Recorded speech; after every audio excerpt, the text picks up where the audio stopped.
Shadows over the blue world. On the morning of June 18, 2092, the sky above Earth held an unnatural silence. At first, no one noticed. Satellites blinked out, one by one, vanishing from command arrays without explosions or error logs. In cities across the globe, internet speeds lagged, then died altogether.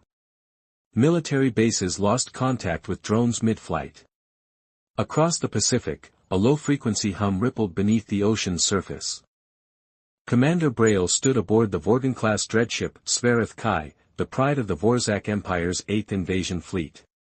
He was tall even by Vorzak standards, armored in obsidian plates that shimmered with iridescent veins of circuitry. His breath hissed softly behind his rebreather, designed for nitrogen-rich atmospheres. Earth was a backwater world. This conquest would be routine. The 18th in his record. All ships report in formation, Officer Kothal rasped beside him, tapping commands into a crystalline interface. Ready to commence Phase 1. Orbital blockade established. Braille's gaze settled on the blue-green sphere suspended in the void before him. He had seen 100 worlds. This one was vivid. Swirling storms and vast oceans. It almost looked alive. His mandibles clicked in contemplation. Prepare Phase 2. Deploy atmospheric descent units. Target major population centers. Minimal force, he said. This species surrenders quickly. Show them the Empire's power. In Geneva, Dr. Lynn Hollard adjusted her glasses and frowned at the loss of signal icons flashing across the global satellite network. She was a planetary scientist with a background in deep space anomaly tracking, not military-grade threats. But the entire Earth science array had been routed through her lab by emergency protocol when the satellites fell. It's not a solar flare, she muttered. And there's no geomagnetic storm activity. Her assistant, Farid, pointed to the overlapping radar anomalies now appearing over Western Europe. They're descending. Lynn's face paled. Get me the UN Emergency Council. Now. In Arkansas, Marcus Kane heard the sound long before he saw it. A low-pitched buzz that set his teeth on edge. He looked up from the chicken coop he was repairing and squinted at the sky. Something enormous moved above the clouds, its outline vaguely triangular. The light warped strangely around its edges. Then a beam of light pierced the ground half a mile away, and the earth groaned. Marcus dropped the hammer and ran to the barn, where his old gear from the Iraq War lay in a dusty footlocker. He hadn't worn his Kevlar in years, but his instincts screamed that he'd need it. His rifle, barely maintained, still felt familiar in his hands. He didn't know what was coming. But he knew it wasn't human. Within hours, the globe was in chaos. Australia reported glowing obelisks landing near Melbourne and Brisbane. In South Korea, black armored figures emerged from the Han River. Los Angeles saw the first aerial descent, with fleets of arrow-shaped ships hovering silently before unleashing lightning-like pulses at infrastructure targets. By nightfall, 15 major cities had fallen under occupation. Energy grids were disabled. Transport lines were severed. The invaders didn't speak. Didn't broadcast demands. They simply landed, deployed, and secured zones with unbreachable force fields. They're methodical, Lynn said over the emergency UN link. This is not just an invasion. It's an acquisition. In a concrete bunker beneath Colorado, Colonel Darius Novak pounded his fist against the map table. They're not leaving. So we make sure they regret landing. On board the Svereth Kai, Officer Kothal relayed conquest reports. Territory capture proceeding at 2.7% above projection. Resistance negligible. Commander Braille nodded, primitive species. Emotional. Predictable. But there was something off. Humans did not behave like the Alasai, who had bowed in 10 hours. Nor the Krennic, who offered tribute before a single shot. Here, isolated skirmishes popped up within minutes of arrival. A civilian helicopter had rammed one of their landing craft in Mexico City. In rural Kenya, a train derailed itself to block an armored walker. They choose self-destruction over submission, Kothal growled. How does that serve survival? It doesn't, Braille murmured. It serves meaning.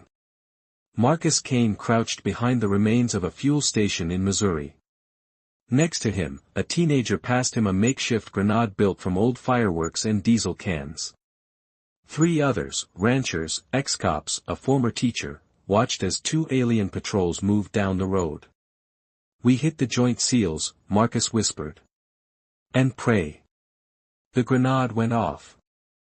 Smoke and fire swallowed the street. When the noise cleared, one of the armored figures was down, its helmet cracked open like an egg. The others returned fire, but by then the humans had vanished into the alleys. It was the first confirmed kill. In a sealed sub-basement beneath the ruins of an observatory in Chile, Lynn Hollard's team worked frantically. They had acquired footage, fragments of tech, and even a damaged weapon dropped during a failed landing near Santiago. It's energy-based, her tech specialist murmured. Plasma? No, controlled fission in micropulses. Simple once you see it. Lynn looked over schematics. Can we reverse engineer it? With time, he said. A lot of it. Then we don't have time. We borrow their clock. 2 days into the invasion, the human death toll surpassed 2 million. Entire cities were silent. And yet, the internet crackled with encrypted messages from resistance groups. Alia Tran, an underground hacker from New Delhi, had rerouted captured satellite signals to spread tactical data. In Toronto, rooftop snipers took down patrol drones with crossbows. In Cairo, entire apartment blocks were booby-trapped. We are still here, a viral message said, broadcast worldwide through stolen frequencies. We are not done. On board the Sverith Kai, Commander Braille watched the footage. Soldiers being ambushed by civilians. War machines being sabotaged with gasoline. He clenched his clawed hand. They're not afraid, he said. They are ignorant, Kothal replied. No, Braille said quietly. They're furious. And fury was far more dangerous than fear. That night, Marcus Kane walked through a shattered church. Candles flickered on the altar, surrounded by makeshift supplies, radios, and maps. We're not fighting for the planet, he said to the others. We're fighting for what it means to be human. And they don't understand that. Lynn Hollard stared at a screen showing dozens of bootleg transmission logs from alien command centers. We don't need to understand all their tech to fight. We just need to learn faster than they expect. And somewhere in orbit, Commander Braille felt the creeping weight of a truth his kind had never faced: conquest required certainty. But humanity was built on defiance. And defiance had no script. Fire beneath the ruins. 3 weeks into the invasion, the sky over Earth looked different. The glimmer of satellites had vanished, replaced by drifting wreckage. The moon hung silently above, casting pale light over continents now pockmarked with blackened cities and flickering fires. But the fires weren't just signs of ruin. They were signals. Messages. Some shaped into symbols that only made sense from high altitude. They're marking safe zones, Dr. Lynn Hollard said to her team, gesturing to aerial drone images displayed on the cracked screens of their mobile command center. The resistance is organizing. Not just reacting. In the shadows of collapsed skyscrapers and ash-covered suburbs, the resistance was rising from the ashes. In New Delhi's underground tunnels, Alia Tran finished uploading a new encryption suite she had devised from scratch. It piggybacked on frequencies abandoned by pre-digital emergency broadcast systems. The alien tech didn't even recognize them. This one's called Foxfire, she whispered, fingers flying over her portable console. Low frequency, non-binary pulse modulation. Old school. Dirty. Perfect. She plugged the drive into a jury-rigged transmitter built from a microwave oven, a police radio, and parts of a crushed Vorgan drone. Minutes later, a scrambled message lit up the resistance feeds across Africa, Asia, and parts of Europe. Foxfire online. Command code, Red Ember. On board a resistance transport in the ruins of Warsaw, Colonel Darius Novak read the message and smiled. For the first time since the invasion began, they had a functioning global communications system. In the Pacific Northwest, Marcus Kane stood on a concrete rooftop staring at the sky through binoculars. Behind him, a dozen resistance fighters crouched in the shell of what used to be a hospital. Half of them were barely out of their teens. First transport comes in at dawn, he said. One of their supply skiffs. We hit hard, fast, and disappear. Leave no bodies. What if they come back looking for revenge? Asked a young fighter named Devon. They will, Marcus replied. That's how we learn what kind of monsters we're up against. In the foothills of the Alps, Lynn Hollard examined the broken remains of a Vorgan personal shield unit. Its core pulsed faintly, humming with alien energy. This piece, she said, pointing to a jagged crystal in the device, is their modulator. It converts electromagnetic input into a kinetic repulsion field. Primitive in design but powerful. Can we reverse it? Asked her assistant, Farid. Lynn nodded, not yet. But I can make something smaller. Wearable. Maybe even tuned to block their energy beams. Give me 3 days. Beneath the cracked concrete of Toronto's metro tunnels, Colonel Novak met with representatives from 5 resistance cells. The room smelled of grease, sweat, and scorched circuits. A map of North America was spread across the table, updated by hand. We need to hit them where they think they're safe, Novak said. Their staging posts. Their atmospheric refineries. The places they don't guard heavily because they think we're too dumb to care. We barely have supplies, someone grumbled. We have will, Novak replied. And now we have Foxfire. In the deserts of Arizona, a Vorgan atmospheric converter hummed steadily. The towering device drew air through glowing panels, altering chemical ratios to better suit Vorgan physiology. It was lightly guarded. That night, a resistance team of 15 attacked using scavenged explosives and homemade camouflage. They emerged from sand-blasted canyons, disabled the patrol drones, and planted charges along the power spine of the machine. When the explosion came, it was seen from orbit.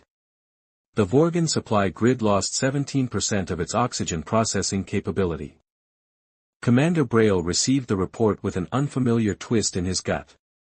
These attacks are not random, he murmured. They know our needs. They aim for our breath. Perhaps it is time to escalate, Kothal growled. No, escalating makes them stronger. We must evolve as they do. In Paris, a street artist known only as Noir had turned her murals into resistance symbols. On shattered walls, across burned buildings, she painted human figures with helmets torn off, standing over faceless alien corpses. Her work spread fast, copied in other cities. It wasn't just propaganda. It was a psychological weapon. They expect fear, Moore said in a rare interview streamed via Foxfire. Instead, we give them defiance in color. At an abandoned airbase in southern Africa, engineers stood over the first captured Vorgan walker. Its legs were cracked, one side partially melted, but its core power system was intact. If we can reprogram the navigation suite, we can pilot this into their forward outpost, said Angela Mwake, a robotics expert once employed by a defunct mining company. Can you do that? Asked her brother Juma, now her co-engineer. I already have. The walker attack succeeded. Filmed by drone, it became a symbol of human ingenuity, the enemy's own weapon, turned against them. The footage was dubbed into 30 languages and broadcast to millions.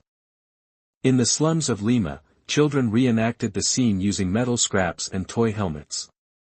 In St. Petersburg, an underground bar replayed the loop every hour. And in orbit, Braille watched the footage on repeat. Their spirit, he said slowly, it spreads like infection. Then we cleanse them, Kothal hissed. Braille turned to his officer, something almost like grief in his eyes. No, we misjudged this world. We came to conquer flesh. But we have disturbed something older. In the Himalayas, Lynn Hollard activated the prototype deflection mesh. The device shimmered briefly over her chest before vanishing. A test shot from a scavenged alien rifle struck her, then dissipated into sparks. That's it, she said. We just changed the rules. In an icy bunker beneath the ruins of Oslo, Alia Tran patched into a fragment of Vorgan command protocol. She'd been chasing it for days through scrambled digital echoes. This is big, she whispered. What is it? Asked her partner, Rami. Alia looked up, eyes wide. Their fleet's not just here. They're relaying. Scanning. Mapping neural frequency ranges. They're studying us. Why? Because they don't know what to do when the prey bites back. On the 30th day of the occupation, human forces launched simultaneous strikes across 15 zones. Infrastructure nodes. Weapon caches. Teleportation chambers. Fuel depots. The Vorgan Empire took heavier losses in 24 hours than in any previous campaign. Colonel Novak's voice echoed across Foxfire. This is the age of fire beneath the ruins. We rise from our dead and burn through the chains. If they want this world, they must bleed for every inch of it. The fall of silence. By the third month of the invasion, the Vorgan Empire no longer saw Earth as a primitive conquest. They saw it as a virus. Above the darkened planet, the Svarith Kai drifted silently in geosynchronous orbit, its once flawless hull now scorched from intercepted debris and radiation interference. Within its command chamber, Commander Braille stood still before a projection showing the rapidly shifting territorial map. 42% loss, Officer Kothal growled. They've retaken multiple cities. Their insurgents have destroyed 8 atmospheric nodes. Braille stared at the red lines bleeding across the map. They are not insurgents, he said. They are an evolutionary force. In Detroit, the heart of the Midwest resistance beat like a forge. In the ruins of an old automotive plant, human engineers had turned a captured Vorgan power core into a new kind of generator. The humming, crackling cylinder-powered lights, labs, and makeshift foundries. Jackson Veer, a former astronaut-turned-engineer, wiped sweat from his brow as sparks lit the darkness. We're not just stealing their tech, he said to his crew. We're rewriting it. Making it ours. In the next room, Dr. Lynn Hollard examined an alien containment unit.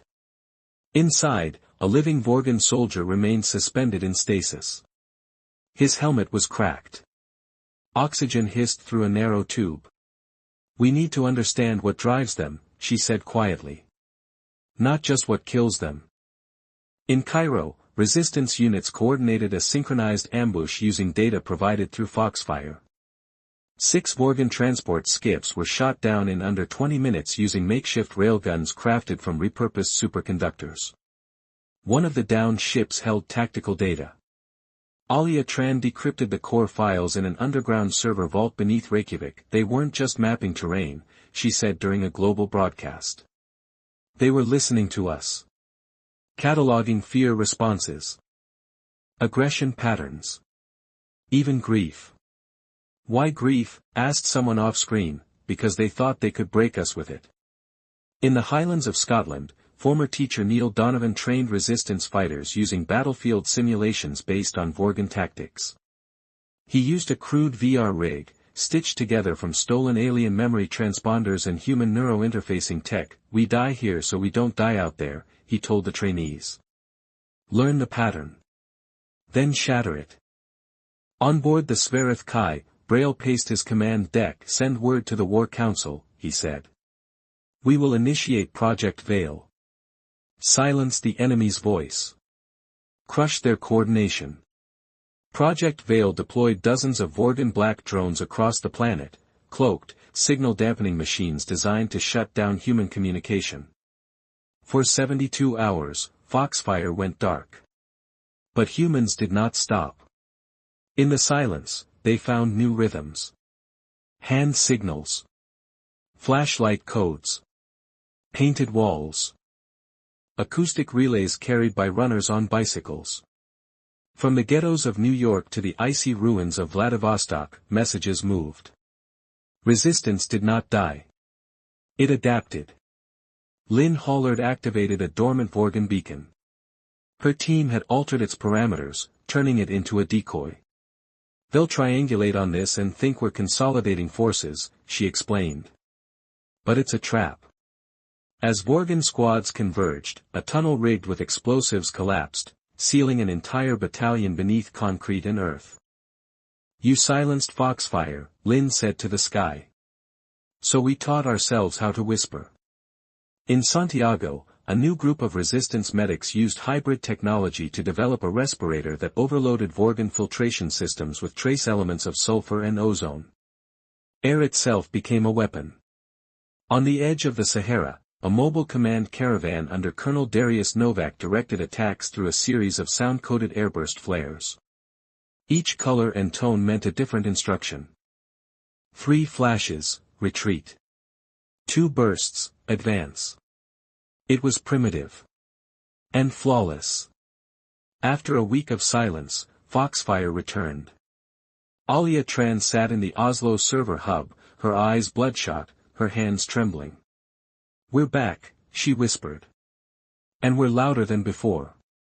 Foxfire 2.0 could not be jammed. It hopped frequencies across the spectrum, embedding messages in fluctuations of magnetic pulses and natural EM radiation.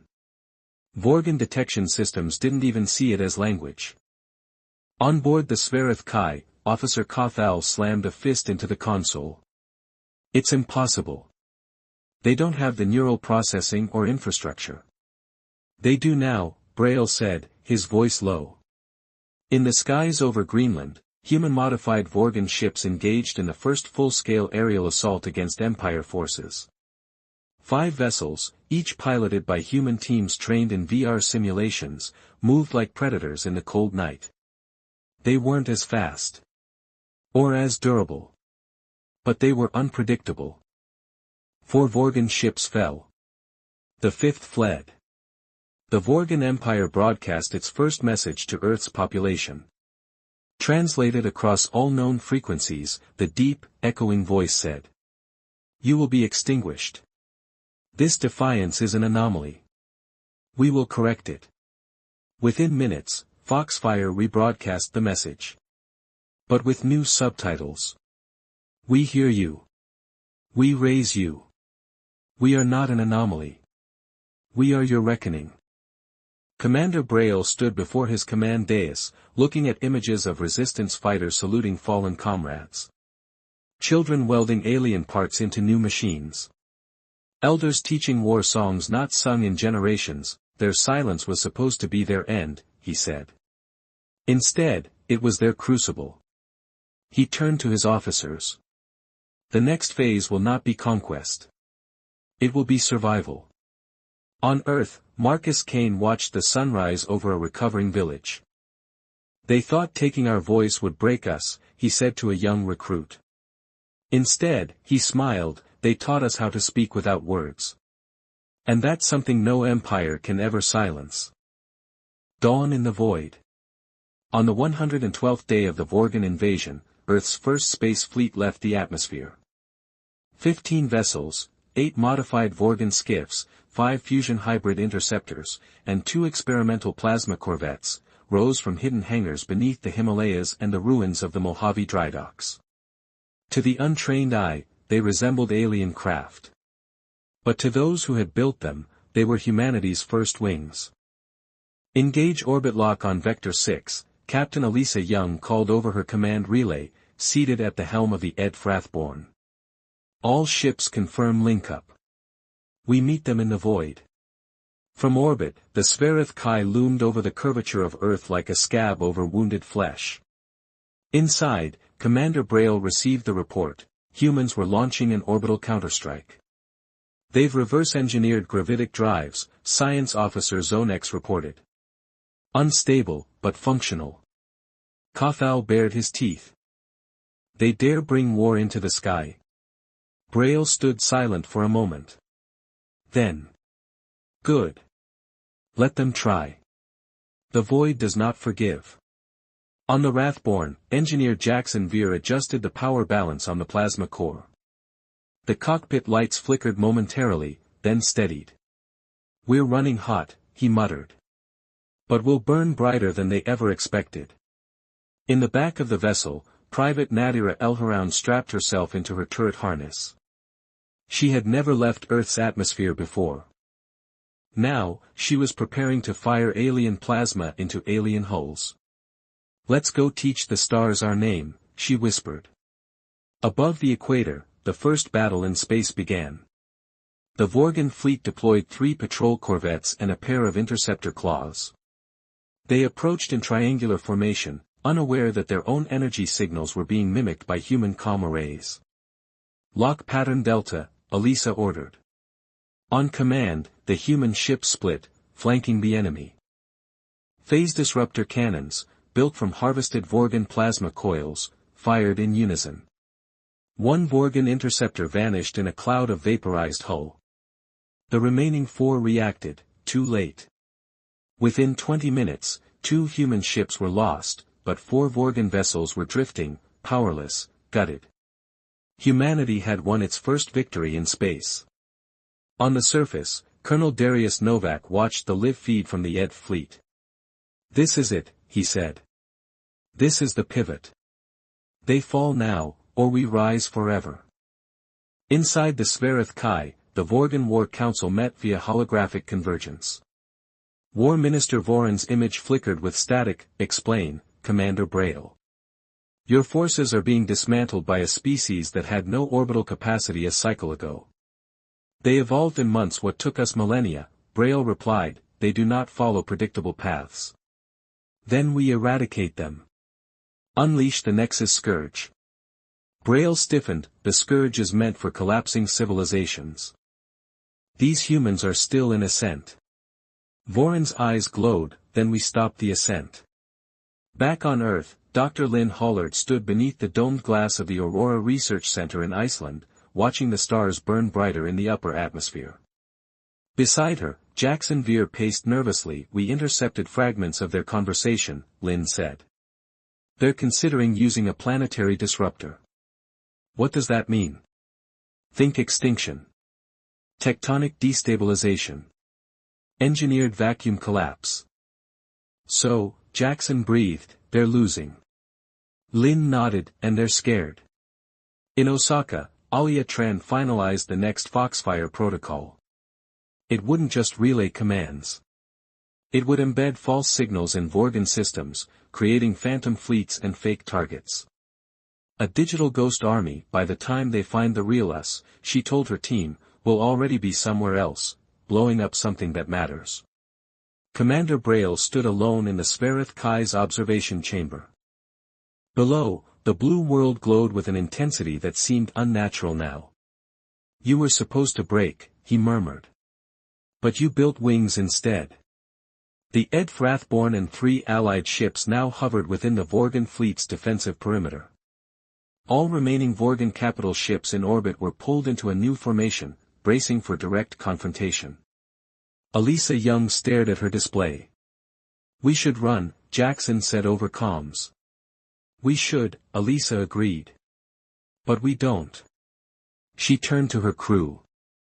Target their relay tower. Cut their command. We end this here. 4 ships surged forward. In Denver, Colonel Novak rallied ground forces to strike remaining Vorgan strongholds. With command weakened from orbit, the alien lines began to collapse. In Addis Ababa, street militias overran a Vorgan cloning station.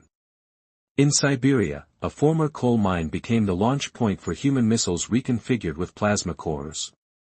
It was a storm. And Earth was its eye. Above the clouds, Elisa Young's ship took a direct hit. Losing power, Jackson reported, flames licking the lower deck. But guidance is manual. We can still steer. Elisa gritted her teeth. Then let's make it count. She turned the ship, hurtling toward the Vorgan command relay. Inside the Sverith Kai, alarms screamed. Incoming, Kothal shouted. Evasive. It was too late. Wrathborn struck the relay. One ship. One target. Perfect contact. A shockwave of disruption cascaded through Vorgan systems. And in that moment, everything went dark. On Earth, Lynn Hollard looked up. The Vorgan orbitals vanished from sensors.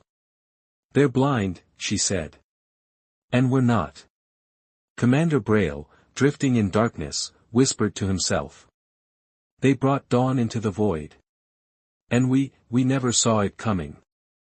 When fire met sky. The day the sky caught fire, humanity stood united beneath it. Above the smoldering remnants of the Vorgan command relay, fragments of alien ships rained down like burning stars. From the Himalayas to the Atlantic coast, people looked upward, not in fear, but in wonder. The void had cracked. The invincible had bled. And now, the final battle had come. They're pulling everything they have down to the surface, Colonel Darius Novak said as red markers flooded the holomap of Central Eurasia. This is their last push. Where will they hit? Asked a resistance commander from Cairo. Novak looked grim. Everywhere. But their main assault will be Denver. They want to break the backbone. That means they know where it is. In a buried command center beneath the Rocky Mountains, General Olivia Booker paced the reinforced hallway. Evacuate the wounded. Collapse entry tunnels Alpha through Gamma, she said. The rest of us hold this line. We'll be outnumbered 10-1, warned her operations chief. They've had us outnumbered since day one, she replied. But not once have they outfought us. From the remnants of their command ships, Vorgan drop capsules streaked toward Earth, filling the sky with trails of flame. Entire cities watched as the alien army descended like a final judgment. In Istanbul, Mumbai, Lagos, and Rio, resistance fighters rallied civilians to defensive zones. Foxfire filled the air with last-minute codes, battle signals, and words of courage. They come with thunder, Alia Tran broadcast. But we are the storm. As the first capsule slammed into Denver, Marcus Kane emerged from the rubble of an old courthouse with a plasma rifle strapped to his back and a burning torch in his hand. Let's greet them properly, he growled. The Battle of Denver was not clean. It was not elegant. But it was human. Streets turned into kill zones. Rooftops became sniper nests. Shielded Vorgan walkers rolled into downtown, only to find themselves isolated, cut off by blockades, funneled into traps. Lynn Hollard deployed teams with modified filtration grenades, forcing Vorgan soldiers to remove their helmets, and suffocate. Jackson Veer, burned and limping, rigged a makeshift fusion detonation beneath a Vorgan troop carrier and smiled through the pain. Go ahead, he said to the terrified young mechanic beside him. Light it up. Days bled together. In the frozen outskirts of Stockholm, a child threw a rock through a Vorgan visor and lived. In New York, a choir of survivors sang during artillery strikes, their voices picked up by Foxfire and broadcast into every resistance comm in Sydney. A street artist painted a Vorgan surrendering with his hands raised and a single line below. We do not break. On the final day of the battle, Commander Braille stood on Earth's surface for the first time. Around him, the Vorgan High Command had been routed. Kothal lay dead. Ships were gone. Supply lines severed. A unit of resistance fighters surrounded him near the shattered spire of a once grand observatory. Surrender, said General Booker, stepping forward, her plasma pistol lowered but ready. Braille looked at her. Not as an enemy, but as an equal. This world has teeth, he said quietly. And fire in its soul. He removed his helmet, gasped at the air, and dropped to his knees. I surrender. 2 days later, all remaining Vorgan forces on Earth followed suit. Across 24 continents, humanity celebrated, not with parades or speeches, but with silence. And then, rebuilding. 5 years later, the United Earth Council stood in session aboard the HFY Defiance, Earth's first entirely human-made interstellar vessel. Dr. Lynn Haller gave the final report: "We have full access to Vorgan star charts. There are 17 known worlds still under their control. Species enslaved. Cultures extinguished. And now?" asked General Booker. Lynn smiled. "Now, we free them." Marcus Kane stood in a field of tall grass under a sky lit with stars. He watched the Defiance rise through the clouds, its fusion core burning bright against the black. "We were supposed to be broken," he murmured. "Instead, we became the hammer." Above him, the stars blinked in answer. And for the first time in known galactic history, a species that had once been hunted reached out, not for conquest, but for justice. And the galaxy would never be the same. The end.